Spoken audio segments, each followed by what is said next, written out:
आङो बर' सावथुन मुलुगाव माने 2003 निफ्रायनो जोङो माने मावबोदों गोबां एलबाम गाबोदों आङो गोबां एलबामावबो दंमोन आरो माखासे सिनेमायावबो माने आं माने रल खालामबोदोंमोन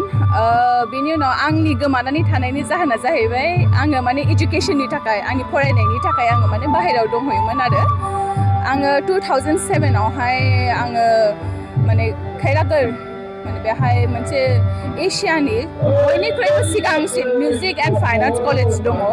बेयावहाय आङो आंनि सोलोंथाइखौ लाहैदोंमोन मोसानायनि बिथिङावहाय बेयो जाहैबाय कथक डान्स आङो कथक डान्सआवहाय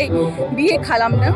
आङो हजों थांनायनि सिगां जोंनि क'क्राझारनि मिउजिक एन्ड फाइन आर्ट्स कलेजावहाय आङो सोलोंथाइ लादोंमोन कथक डान्सआवहाय बिनि उनावहाय आङो आरो फिन बे मोसानायखौनो आङो इन्दिरा कला संगीत विश्वविद्यालय खैरागोरावहाय आङो लाहैफिनदों आरो बेयावहाय आङो BA बेचेलर डिग्रिखौ खालामखांनायनि उनाव आङो मास्टार्सखौबो बेहायनो खालामनाय जादों आरो बेहाय 5 बोसोर माने BA आरो मास्टार्स खालामखांनायनि उनावहाय आङो आरोबाव बे माने मोसानायनि बिथिङावनो आङो माने मोनसे रिसार्च बेखौबो खालामनाय जादों PhD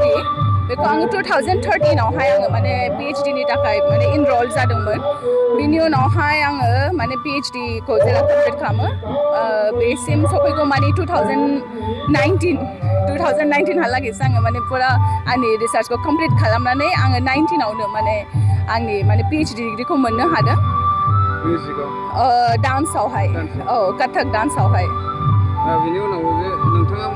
गुबुन एलबाम एबा सावथुन मुलुगाव लाखिनानै दा फैनायनि उनावथ' खालामफिननो जेबो माने जायाखै दा आङो नोंथांनि एलबामा मामोन आंनि एलबामा जाहैबाय सिगाङावहायनो दंमोन माने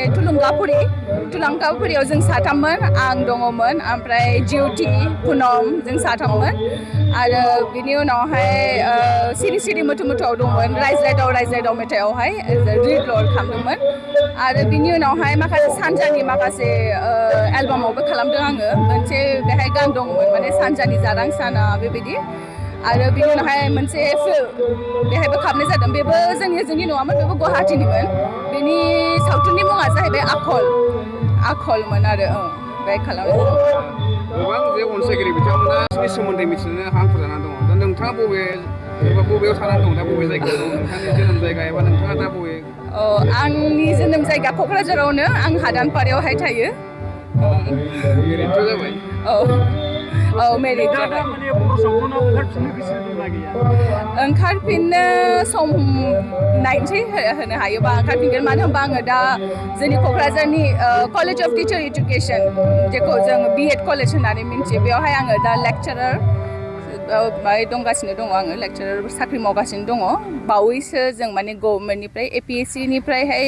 रिक्रुटमेन्ट ओंखारदोंमोनथ' बेयावहाय जों माने दा रिक्रुट जादों आरो गोदान दा बेनि थाखायनो माने आङो एसे गोजानाव थाबाय थानाय जादोंमोन दिनै जे क'क्राझार बिसाया जे बैसागु फोरबो फालिदों नोंथाङाबो बेयाव बाहागो लाफैदों मा बुंनो सानो बैसागु